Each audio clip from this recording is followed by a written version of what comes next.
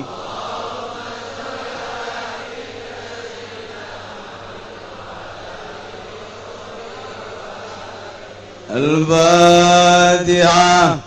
Bismillahirrahmanirrahim. Alhamdulillahi rabbil alamin arrahmanir rahim maliki yaumiddin. Iyyaka na'budu wa iyyaka nasta'in ihdinas siratal mustaqim siratal ladzina an'amta 'alaihim ghairil maghdubi 'alaihim waladdallin.